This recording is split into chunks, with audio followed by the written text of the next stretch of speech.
What's going on, guys? Welcome back to the Run with Toby podcast. My name's Jared. We are on episode 28. So episode 28 is really interesting. We had a chance to sit down and interview the creative minds behind the YouTube channel Methodbox. Methodbox is actually a collective of two brothers, Jonathan and Nathan. They both have really different backgrounds. One is currently studying business and marketing. The other is a former film major. He has actually been shooting here in LA for quite some time. And they sit down and tell us about their interviews and their video stories that they've built around really eccentric entrepreneurs and brand builders. It's a really cool topic, and they tell us kind of like the inner workings of their workflow, how they go about telling a story, and they get down and really kind of open up and tell us about everything that has to do with the theory behind Methodbox, which is awesome. They also dive into what it's taken to get to the point that they're at today and their plans for the future of Methodbox. And I think you guys will be really interested. If you've ever thought about starting a business or you had an idea, this is really a good episode to kind of check out, because these guys really dive into the nitty-gritty of everything that they've done to today and planning towards the future, which is awesome. So I hope you guys really enjoy this episode.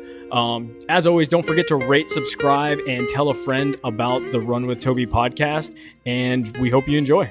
Disclaimer. Hey, what's going on, guys? Thanks for tuning in, and I just want to put this disclaimer out there. Unfortunately, we had some technical difficulties. The first 12 to 15 minutes of my microphone didn't really work, so there's a little bit of feedback and some weird noises. But anyway, hope you enjoy the episode. So, what's going on, Andrew? Not much, man. We're on the late night edition of the podcast today. But well worth it. We've got a couple great guests here. Really honored that you guys took some time out to spend with us. Even though I know crossing LA can be like I was gonna say, like, you made it across the hill at after 6 o'clock, which is regardless of which way you're going, that's an achievement in itself. So yeah, thanks for the love, guys. Of course. And thank you guys for doing this. I know you guys have been on a podcast whirlwind on this Monday. Yes, sir. Monday's like podcast day. Yeah. So thank you guys for stepping in tonight. But yeah, let me just introduce you real quick, and I'll let you guys kind of tell me if I missed some things or pick up where I left off. Cool. So we have Methodbox here. We have Nathan and Jonathan. So these are two brothers that recently just reunited here in LA. I think I got that right? Yeah, we're going on our 1 year anniversary. That's pretty awesome. Congratulations. Yeah, thanks. They focus on interviewing eccentric entrepreneurs and brand builders, which is cool, and that's kind of a big reason why it got my attention and Andrew's attention and why we wanted to have you guys on. And another reason is you guys are quickly rising in the ranks of YouTube, which is not easy to do. And I know you guys are going to be super humble and say you're not, but you guys have been crushing it lately. I've been keeping an eye on it from a distance, just checking out your stuff as a fan, and loving the stuff you guys are putting out. And I think the thing that I love the most that I've noticed recently is your ability to go and find these communities and get involved with them. Sure. So that's kind of like my little introduction for you guys. Like I said, as a fan. So what's up, guys? Thanks for being on. Yeah, thanks for having us. Yeah, no, thank you for having us. And the traffic wasn't too bad. It wasn't too bad. You're going the other way in traffic. Yeah, if you're going the other way, it's a parking lot. I think it's maybe 14 miles total or something, right? Yeah. And also, this is a late night edition because we were late, so we're sorry for that. We couldn't find out which black shirt to wear today. So we're apparently, I missed the fucking the memo or something today, dude. Cool. So why don't you guys give us your backstory individually, like how you guys reunited, like how you got into content creation, and then also just what led you into building Methodbox. Go for it, Got it. You want me to lead this? Okay. So I kind of always had my nose up to YouTube. It wasn't really my thing. I always felt like it wasn't the place for a filmmaker to kind of just show off their craft. Boy, was I wrong. No. So, I've been doing music videos since I've been out here. It's probably been about 8 to 10 years at this point. Where'd you come from? We're both from Chicago, from the suburbs of Chicago. All right, cool. Nice. Yeah, so I always had my nose up to it. I when Nathan came out here, he was like, that's where his brain was. He had this channel called Tech Hunt, and he wanted to rebrand himself. He had a video up. His second video had like 66,000 views for like a channel that only had 2 videos up. And we made the executive decision to just like unlist it, and like we're starting over, but we'll take I think you had like 100 plus some subs at that point. Something and we're like like, let's just use that as like an easy foundation into what we want to do. Subs for anybody out there, subscribers. That's the YouTube link. Yes, not submissives, subscribers.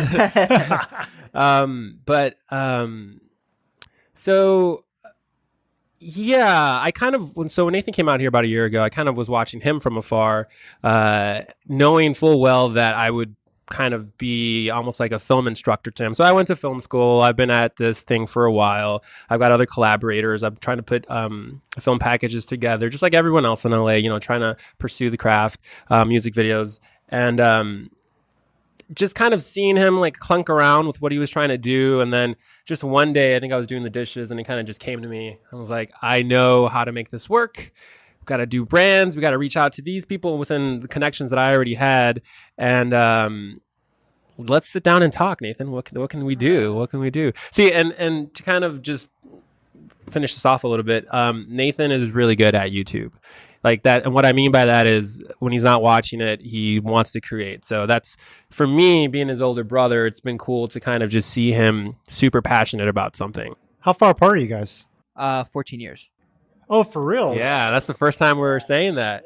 Holy cow, are you serious? Definitely would never have guessed that. Actually, we should leave that a question mark because we think it's cool to leave that a question mark. If you guys can guess their age, leave it in a comment below, and we'll see. We'll see who's right. Yeah, maybe time will tell. That blows my. Well, first of all, like you look great for being 40 years old, but I'm going to assume that you're a certain age, but damn, dude. No, that's awesome. I'm older than you think, and he's younger than you think. Okay, cool. So I've always watched YouTube videos. I feel like I've always watched them more than watching TV or movies or anything like that. And I've been following certain creators for a while. And I never really had the idea to make a YouTube channel. But recently, I would say about like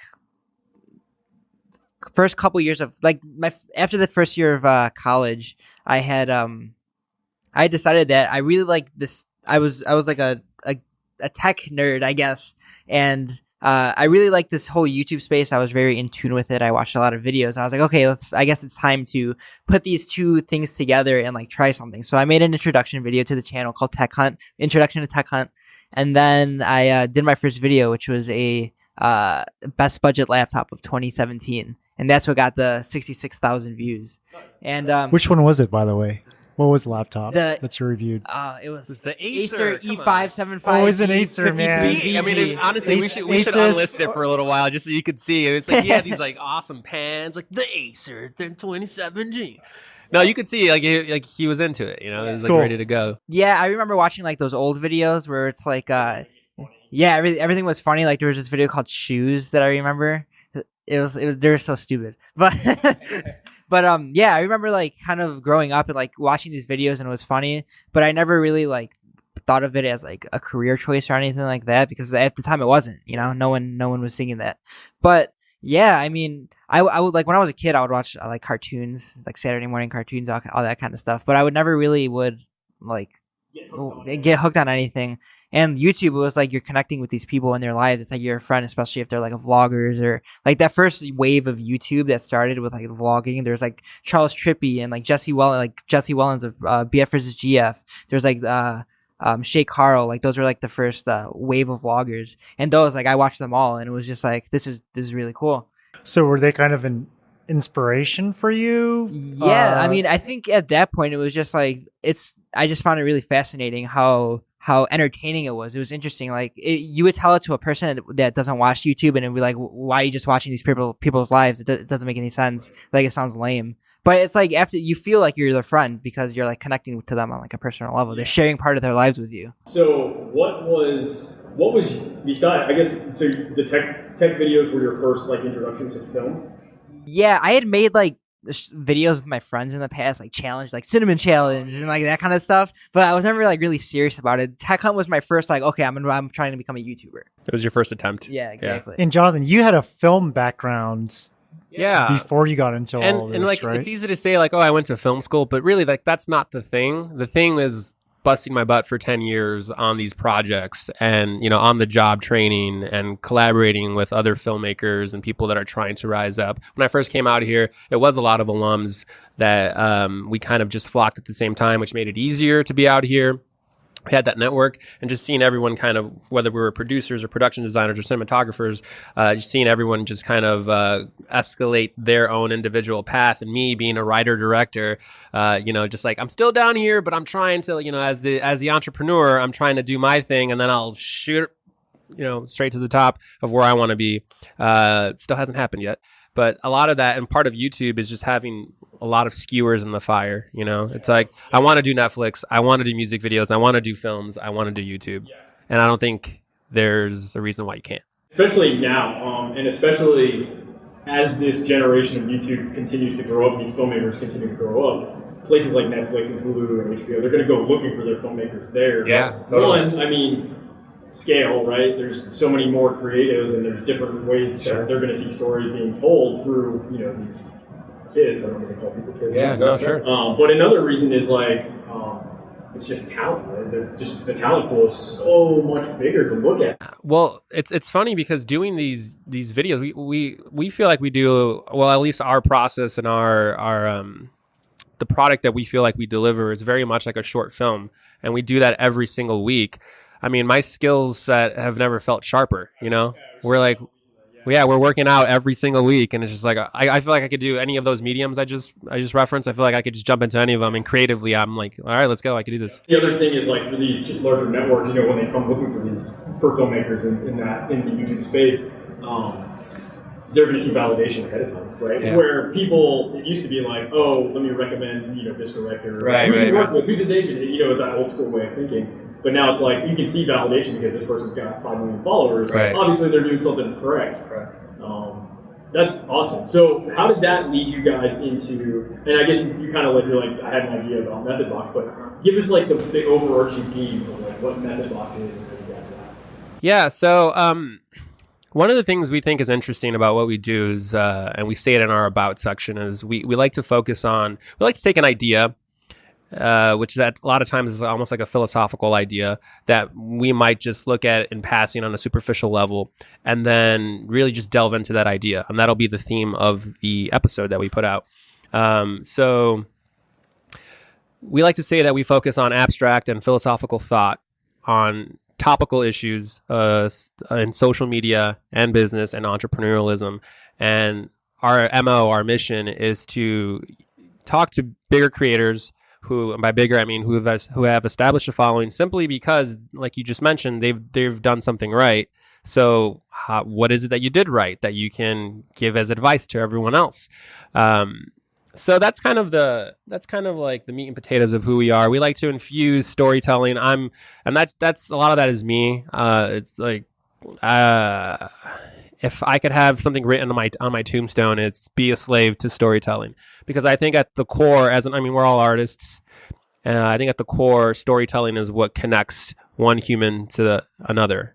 The ability to tell a story that expresses your experience on this earth. So everything has to have a story. It doesn't matter what medium. So I think that's a blessing and a curse, because then we do make these short films that take us 3 days. We're sitting there just like delirious on day 3, like, okay, hitting post, because it's like, well, you got to treat it that way, you know? And to add to that, what makes it even more what's the word I'm looking for? Like plot driven? No, not plot driven, but it's narrative? No. It's like more demanding of us because we try to focus on topical things. For example, we just did like a bird scooter video because like that's trending right now, and it was something that we were genuinely interested in. And then Casey Neistat did one that was similar. So then we had like, all right, now we have to hop on this. And then like Cody Wanner hit us up to like come and collab. So just like one after another, it's just like, let's go. We have to keep making this stuff. And it's like, because we're perfectionists, it's like, all right, here we go, another 30 hours. Part of that is like finding the equilibrium of that quality versus quantity scale, which we're at to this day, we're trying to find that equilibrium. It's just funny because every time we feel like we can close the laptop on like whatever wave that we're writing, and you're absolutely right. It's like this like adaptive, the topography, the landscape is always changing, and we have to be ready to go because it's part of the hustle.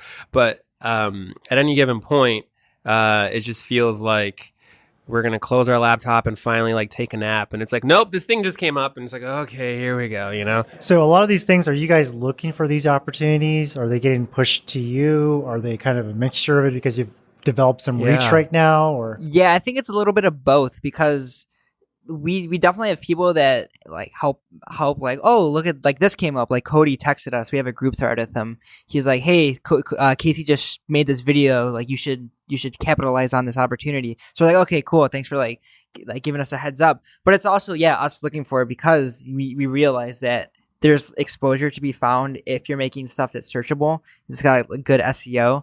So doing that is still it's like a little bit of both. So you guys definitely have like a full-blown strategy. Oh yeah, from day one. when you talk SEO, are you talking like YouTube SEO? Yeah, exactly. That is the first time I've ever heard someone refer to SEO. Yeah, only dude, you have being to on get YouTube. those. It's really like, if you really want to get it down, like what they say is that you should have the same words in your title, description, and your tags. If you have all three, then it helps to get you ranking. So it's funny that because we're a digital marketing agency and Sure. a big part of digital marketing is search engine optimization. Mhm. But when because we deal with B2B clients, they're not thinking SEO when it comes to YouTube. They're thinking Google search SEO, right? Uh-huh. And it's so funny that you say that because a lot of people don't realize that YouTube is actually the second biggest search engine in the world. Yeah, definitely. Right?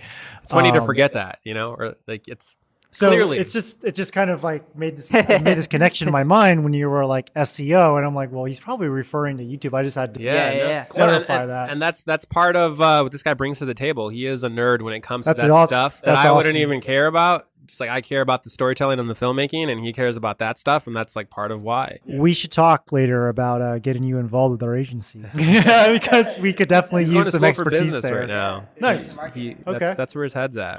Yeah, I mean, what you just described is similar to how we work. We consider our business motto as art and science. We put the art of content creation with all the sides of digital marketing together to put the product out for our clients. So Andrew is the digital marketing / scientist. Yeah. Well, and the way I sort of look at it is you've got content creators like yourselves, right? And that's one part of the equation when it comes to marketing, because ultimately our clients hire us, whether you're a B2B or a B2C company, you hire us because you want to get attention, and then you want to convert that attention into leads and eventually customers. Yeah. And there's a lot of tactics to do that, but one of the biggest things that we always talk about is how do you get traffic to your website, to your YouTube channel, to your important. Instagram page, right?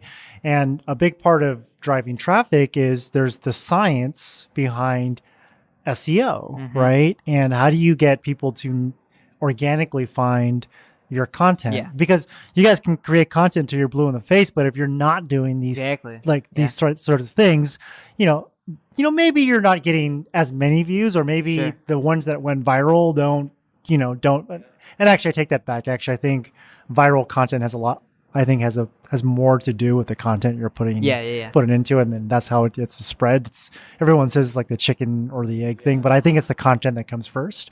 But no, I think like blending that science of SEO with the art of storytelling, right, is like how you get attention and how you get views and traffic. Definitely. It's super important because you can have like the best work out there, but it won't matter if no one's watching it, you know? Yeah. Like you can focus on creating, but at some point you have to realize, okay, now I have to start on like the marketing and the like getting my eyes on my work so people can actually consume it. And honestly, there are so many factors to getting someone to view your content, and that's one of them. Like I would say our views to subscriber ratio is pretty high, and that's a big part of it. To kind of like flesh out the rest of answering your question, like how do we get to the point we're at now, wherever that is. Part of that is just that YouTube is just ripe with. It makes you want to collaborate. So I have a lot of really great, now that I'm like not ignorant about YouTube. I have a lot of really good things to say about YouTube, but I'll say this now is that it's a platform for the people, by the people, and it's capitalism at its finest in that sense. In that if you want to go hustle and produce daily vlogs, like you can grow your audience that way, you do it. If you don't want to do that, then you're not going to. But it's unlike capitalism in that there's no competition. It almost incentivizes you to get out there and collaborate. It's almost like the name of the game, because then there's cross promotion and sharing each other's audiences. So that being said, one of the things it gets you to do then is like gets you out there into the world, experiencing things. Like we were on that bird scooter for that weekend that we wouldn't have done. We had that question, what's the deal with these bird scooters? And then we like found out what the deal was. We were on that helicopter ride just a couple weeks ago. These are things that we wouldn't, I was just roller skating with that skating community the other day. It's like, these are things that YouTube has just organically made us go out into the world and do for the sake of collaborating. We're making new friends. Like not just on a YouTube social media way, but just like legitimately we're connecting with other people. That's fascinating, actually. And I never thought about the business model that way, but it's almost like you're incentivized to go and create these connections, and we all make more money by doing it. Yeah. Right? So there's pie for everyone. It's a win-win. Yeah. Sure. And it's funny. I always, when you talk about money, like a lot of people have this scarcity mentality. About money, you know what I mean? Like there's only so much money, but that's so untrue. No. There's unlimited amounts of money out there. And I always, the saying I use is you've just got to plant the right seed. Totally. You know what I mean? Yep. And it's really interesting that you kind of take that angle to it. The angle of, getting out there to collaborate generates a bigger tree or whatever. Totally. We both plant the seed together, and it's cool to see that it's creating real life connections. Like we are here today, right? Yeah, exactly. Yeah, it's cool because then you're also exposed to the different communities, because we always talk about how there's different corners to YouTube. So like we're like the branding / like vlogger kind of people, and then but there's like a how to build a deck and like the construction corner of The YouTube, DIY, and like the makeup side, and then there's so many different corners. What if there was a channel? Yeah, right. Yeah, totally. It's fun. So I watched your roller skating video, which was awesome, by the way. Thank you. That was really cool. We did that in 30 hours from the conception to putting it out to finish to post. It was 30 hours. How many days broken up over? No, 30 straight hours. Once Sunday afternoon to like Monday afternoon. It's like, or like Monday evening. That's awesome. It's funny. So I spend a lot of time usually taking the beach sidewalk that ends up in Venice, but I take it from like Redondo Beach to here. That's usually how I get to work. And the amount of people that I've seen roller skating this like summer has been crazy. I'm like, wait a minute. Did I go back to like junior high? Yeah. Junior high. When I was in junior high, roller skating was huge. Like I'd go to a skating rink and stay all night there or whatever. But yeah, there's like this huge. It's making a comeback. Yeah, like so. If you guys are down to make a roller skate brand, let me know. By the way, Venice is the skate capital of the world. Just skates, no matter like what roller kind of skate. roller skating. Roller skating. Yeah. Interesting. Yeah. That's crazy. All right, so let's take a step back to something you kind of touched on, where you were talking about all these topics that you guys either think of or you're trying to find in these different trends. Do you guys ever suffer from FOMO? Because FOMO of what in particular? I guess just missing out on a hot topic or like that window of time, because it's more. I guess it's a window of time. Yeah, I mean, there's always that fear of like we have to make sure we capitalize on opportunity. I feel like we've been doing it. Yeah, though. I mean, we try to do it as much as we can. We just have to like assess how worth it might actually be. Yeah, like to spend time like grueling at a video to try to capitalize on that opportunity. Again, because we can't just put out a mediocre. In our eyes, we're like, if we're going to do it, we're going to do it right. So yeah, we really have to like pick our battles with that. Do you guys have a sort of a pipeline that you use to manage all these projects? Like, do you have a pretty set process that you have, or is it pretty much I mean, so usually the way our videos get conceptualized is that I like to just jot down different ideas that I have, just like randomly come to me, whether I'm in the shower or just like at work, just thinking about stuff. Hey Alexa, put down this idea. Yeah. And then like I'll bounce it out Jonathan, and we'll just keep going back and forth until we'll have a brainstorming sesh. Yeah. And then I like to at least for right now, I'm kind of more of the creative director of the whole thing, but the heart of it is when we're doing that brainstorming session. Like when we did the fears, the Cody Wanner fear episode, it was very much like you came home from work one night and we were like, dude, we should really like do this thing where it's like we should blow this episode out of the water. Like we should really just be fear. And then we were like, all of a sudden it turned into like this like super meta discussion on how we should be meta. And like actually like that would really be cool to actually show that. And then we had this huge brainstorming sesh. So then from there, he allowed me to just take that and go like write a script and like hit the, just like allowed me to do my thing. Mm-hmm. Which that episode in particular is one of our favorites because it shows that brainstorming sesh between the two fears that are in the box. Yeah, but there's always probably a script, whether it's used in the beginning on the onset or it's used after or it's used like in editing. There's always a script that's written that we follow, and that's what helps us guide us while we're editing.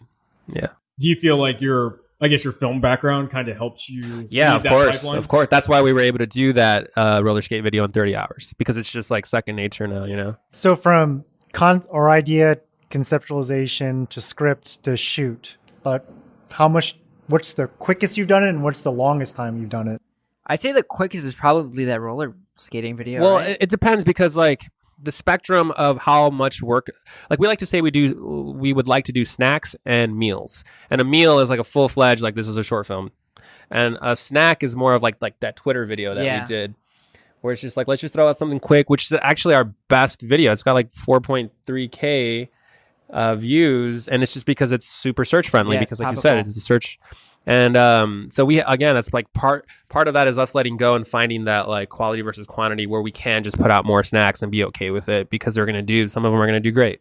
Yeah, when we sat down with Jack Conte, the CEO of Patreon, one of the tips that he gave us was you can still make content that you like, but you should also use topical content as a lever to pull views to your channel. So if you make something that'll like rank well that people can actually find, then they like it, then they'll be brought back to your channel where they will see your other kind of stuff and then maybe subscribe to you as like a personality. And topical in that you can just pop it out like really quickly. Like you don't have to spend a lot. Like you're basically relying on the topicalness of it to keep people engaged versus the quality of the content. So we always refer to this sort of thing as like a funnel, right? Yeah. To pull them into the top of your funnel, you use topical content, and then maybe you use all of the storytelling, the more produced, really nice looking stuff to get them further down, and hopefully they'll hit that sub button, right? I mean, that's ultimately the goal. What you described is similar to how we think about content marketing in general. When we do even like a B2B client,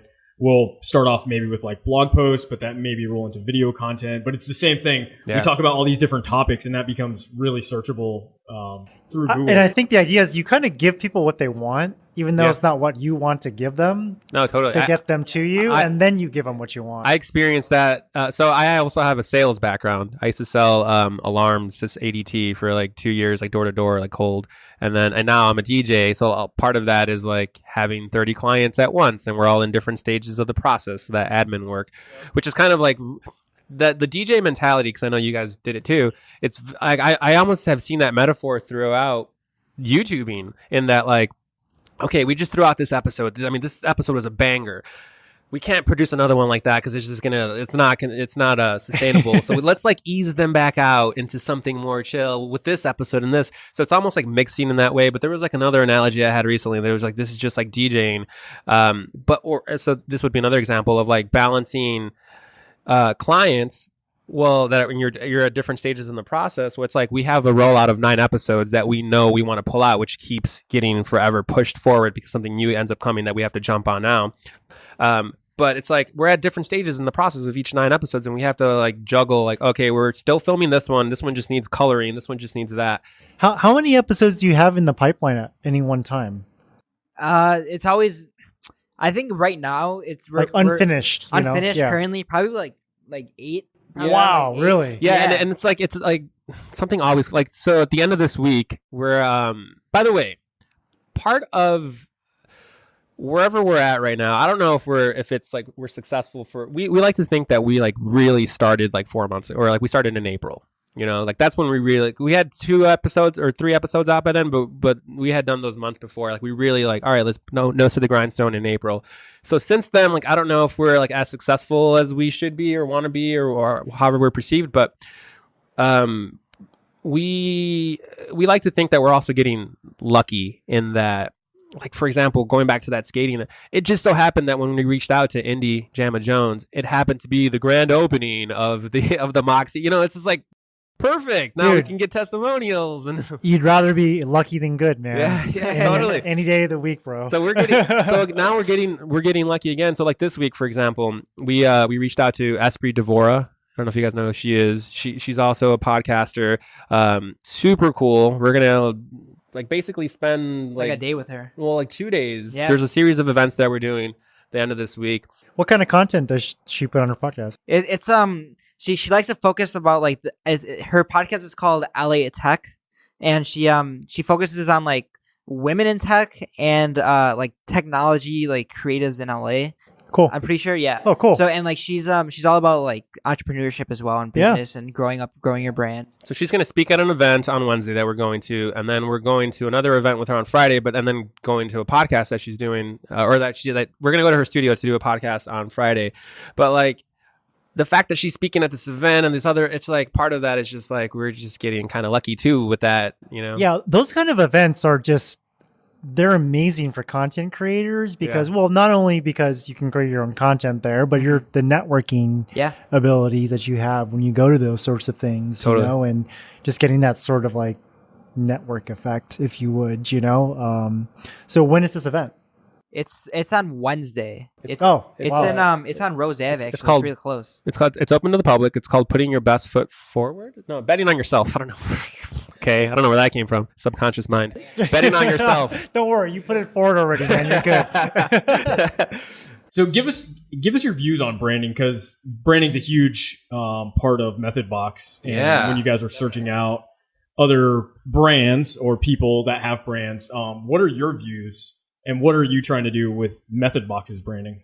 Like, is this question like specifically about what we think about branding, or what do we want the future of Methodbox to be? Well, kind of both. So let me like box it in. So what have you learned from talking to all these different brands, and what were your maybe like for your thoughts going into it versus like what you know now, learning? I'm sure there's some tendencies between all the brands. And then yes, I would like to know the ultimate goal of like where you see Methodbox. And you want to take it off with our thoughts on branding? Sure. So in the beginning, we knew nothing about branding. Logo. Yeah, exactly. So part of the journey is figuring it out for ourselves, but also taking the viewer on this journey with us as they discover their brand. So it's kind of like we're bringing you with us, and like we're figuring stuff out. We're like teaching you what we're learning, and we like to talk to different creatives to figure out those things that are working. So some of the things that we've learned are like when you're reaching out to people, you got to be persistent sometimes. Like even if you get a no at the beginning, like you should just keep going at it. Yeah, eventually, like yes theory. Yeah, like we made a whole pitch video to them. Because we knew, like, if we were going to try to get them. Did you make that public? Is that public? No, we just used Cody Wanner wanted to us to send him the footage the video so that he could post it on the No Small Creator. We haven't done that yet, but yeah, but it was like it starts with a thought, right? I remember we were driving to our cafe where we work out of in North Hollywood, and being like, all right, we're gonna do this Cody video. Wouldn't it be cool if we like got yes theory and kind of just like looking off into space? And we're like, why don't we do it? That very day, we just like threw together a pitch video, wrote it, shot it, directed it, sent it to them, and then we just like tackled everyone at all different ways. So, like even like the photographer. Yeah, I DM'd them all the members on Instagram, and then I also DM'd the manager, and then I DM'd the guy that their clothing line account. Then I DM'd the guy that shoots the photos for their clothing line account. And we got a lot of no's. And then we got like no, people just ignored it. But because they were on a trip. Yeah. They were coming back from Europe. So the manager actually got back to us. He's like, hey, the guys are out. They can't really do anything. Like they're not getting back from a trip till Thursday. Because we asked to like brainstorm ideas with them. But they were like, no, we're going to be kind of tired or whatever. And so that was that. So I was like, okay, what if we, instead of trying to brainstorm with them, we just like do everything, make it as easy as possible, come up with the ideas, be like, hey, we'll just meet you 10 minutes real quick. Like we'll come to you, and like all you have to do is just say yes, and we'll be there. And then we like did it all again, like hit them up from all sides again. And finally Amar's like, which is one of the members. He's like, text me, and then gave us a number. So anyway, yeah, it's persistence. Yes, Going back to our definitely. theme, persistence. We like to think that we like to infuse every episode with an arc, a story arc. But yes, we also want our channel to have an arc as well. From the very beginning, when you start off with one solitary character on the floor calling his brother to where we're at now, the whole thing, you can watch it and we want it to feel like an ongoing movie, not just per episode. It's almost like there's scenes each episode in a longer movie. With that, yes, we very much want it to be, which we say in the third episode, like, hold our hand. We're starting along for the ride with you. We're starting from the ground up.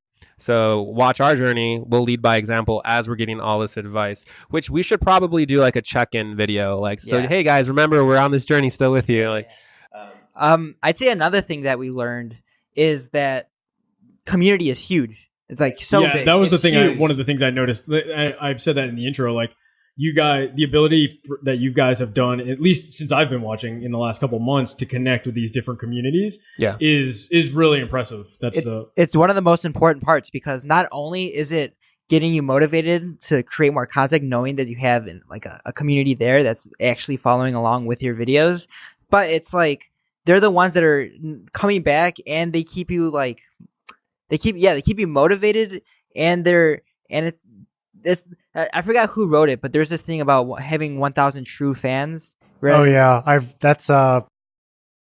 read. You know what I'm talking about? Yep. Yeah, it's like if you have those 1,000 loyal fans that are willing to like follow you on like Instagram and Twitter, like They'll buy anything that you put out. Exactly. If it's like, a that's more powerful $9.99. than like Millions. than millions of just like people that just watch a video or something.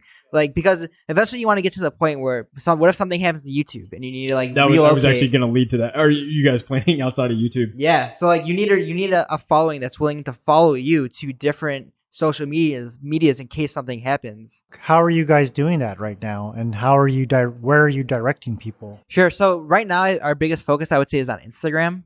We're really trying to broaden our presence on there. I think we should start doing more of directing people in our videos to our Instagram accounts, because on Instagram they're able to connect with us on a daily basis. Like, without even trying, we just naturally post stories and stuff, and we try to like post behind the scenes, and that's stuff that people would actually be interested in, seeing the process that goes into making a video rather than just the final product, following along on that journey. So I think Instagram right now is the biggest one. Twitter too. We're trying to get back on Twitter, connecting. I feel like that's the best place to connect with other creatives. Try to get their attention and share your stuff. So it's really just Instagram and Twitter and YouTube, I think, right now. What do you guys think about email as a method to reach people? yeah, I mean, I don't think we've gotten a single email. Yeah. I know. Was it you that tried emailing us? And like, No. I went all through Instagram at first, okay. and then we started. There was someone that tried emailing us and it said like it didn't work. I was like, oh man, That could very well be the reason why. So the reason I actually ask this question often with people who build really large followings or are in the process of building large followings, which is, you're right. If YouTube goes away tomorrow, that following is gone. Yeah. Instagram is you're an algorithm change away from not being able to get your content in front of people, totally. right? So I always ask content creators, like, to me, getting someone to actually give you their email address is as valuable, some may say more valuable, than a follow on Instagram or Twitter, because you've got that email address for however long that person uses that email address for. On average, it's about 3 to 4 years, right? But I was just curious to see if you guys ever thought about that as a strategy. I guess we could do that to like do like newsletters or something, if that's what you're thinking, or it's more like, because the way I look at it is, when you have someone, when they opt in to give you their email address, you have a one-to-one connection with them. Yeah, well, I think we do that with texting. We usually get people's numbers, and then we're just texting. Oh, nice, cool. Like, well, I like we'll that. probably be Nice. texting now. Yeah. We started the group. No, and that's even better, because the it's text like, message lasts. hit me up. It's direct, number one, but number two, like, people don't change their phone numbers that often, totally. right? Yeah. I think when I sent the first message to you guys, I'm like, shit, they're probably not even going to see it, because it probably went, because now Instagram filters everything. Yeah, it goes like, into don't follow, so I'm like, totally. shit, it went into their like spam filter or whatever. So then I was like, hold on, go into the next, like, whatever the latest post that you guys made, and I said the same thing. I was just like, let me Yeah. copy and paste it and put it there. I'm not sure which one actually worked, but I think that was what did it. Probably, Yeah. I think so. Yeah. but the just Which we've going- done that move too. Yeah. Check your DMs. Yeah, but then there's like, I mean, the more followers you get, the more of that kind of crap. Yeah, it just gets right? lost in there. Yeah, it just Yeah. gets ridiculous. Yeah. But yeah, what Andrew's saying, at least when I talk to somebody on email, I'm like, oh, hold on. This is serious. I gotta Yeah, like, no, you know, totally, tighten totally. up my tie a little bit, make sure that I'm like spelling correctly. You know what it is about email? It's the bane of my existence with my DJ job. Yeah. It's like Yeah. the thing you have to do. So like Film I don't as want well, more sure. emails. Right, You know, right. it's like okay. Yeah. So maybe that's what it is. Interesting. Yeah. No, I'm just curious to see what like guys like you think Yeah. about that as, No, as totally. a way to reach people. Yeah, and I'm glad you touched on like your thought process about like if YouTube and Instagram goes away. So what then? I guess that leads into the question. So what's the long term for Methodbox? Let's just say Yeah. like YouTube goes down. I mean, do you guys have a website currently? We do. Yeah, we It's do. under construction right now, but we have one up that's live, but we're like Rebuilding revamping it. Exactly. Can I- Exactly. Yeah. Go ahead. Go No, ahead. no. What were you gonna say? What's the goal of the new website? Just of the make it revamped more website. like. So our current one is like it's black, and I feel like matches your shirts. Yeah. Yeah, exactly. but I feel like it's not as like friendly and like inviting, like so we want to like get more white in there.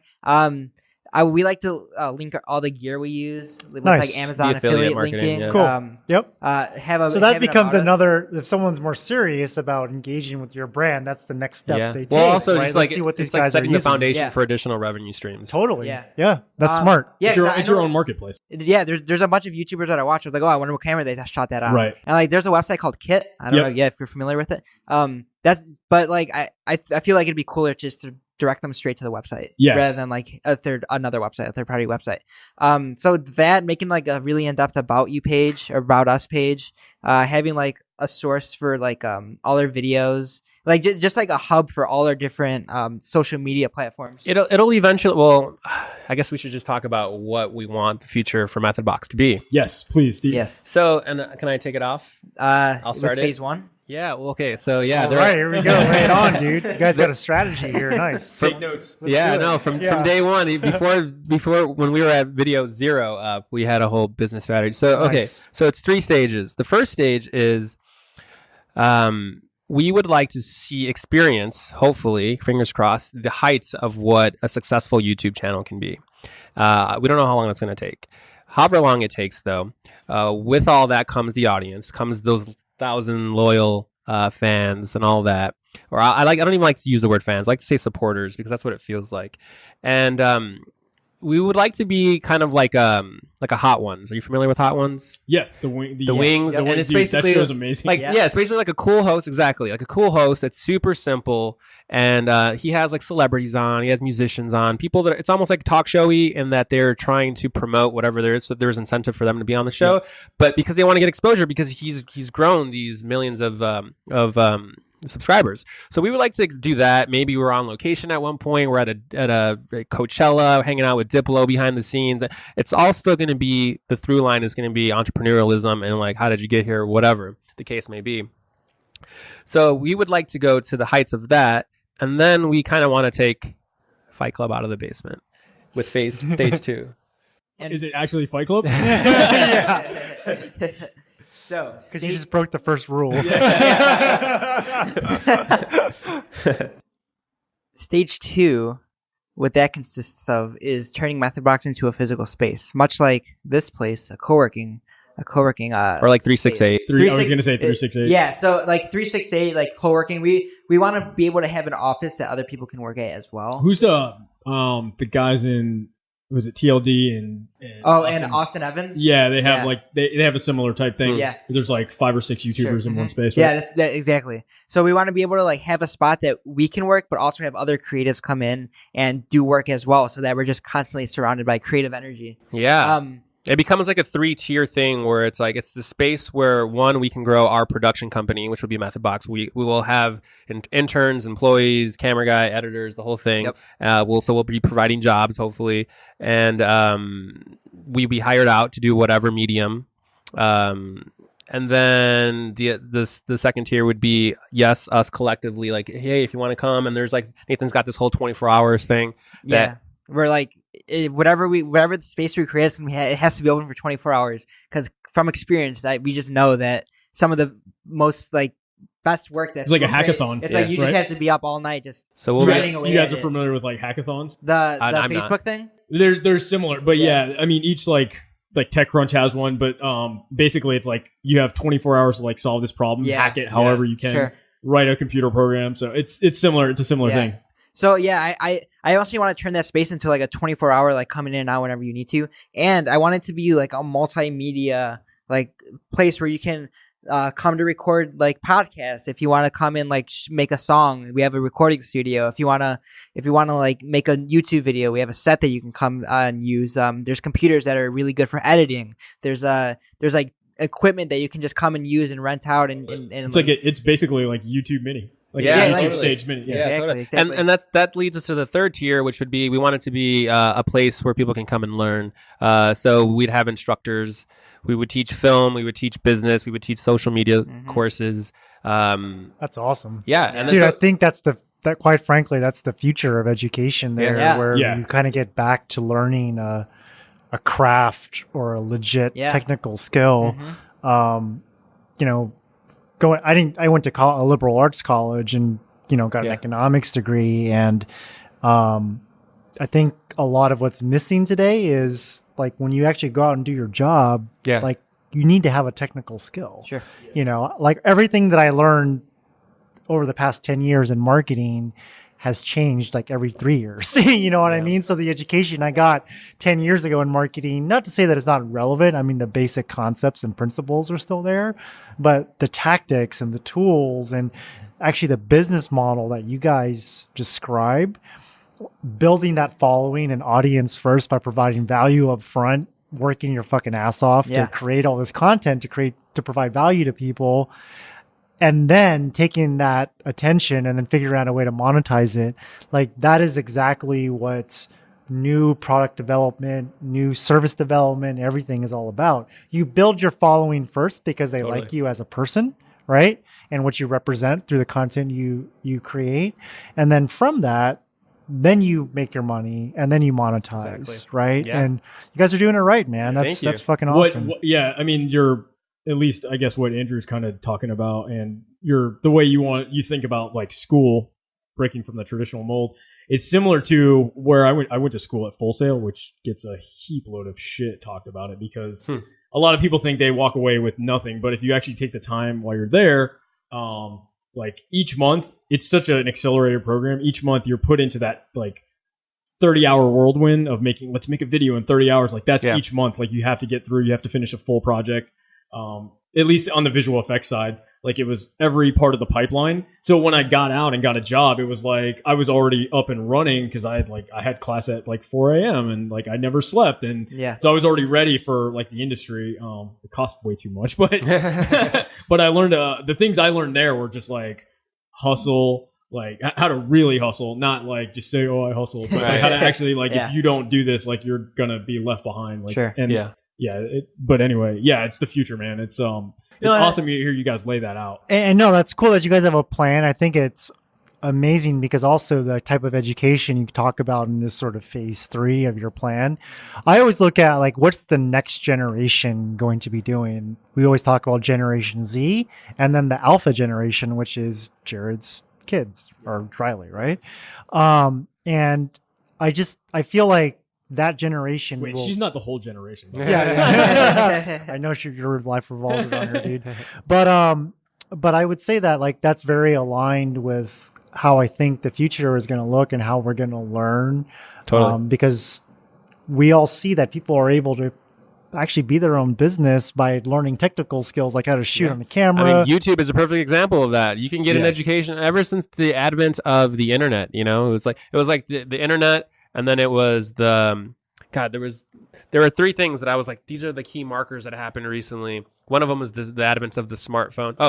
Social media. Yeah. It was like the internet, the smartphone, social media.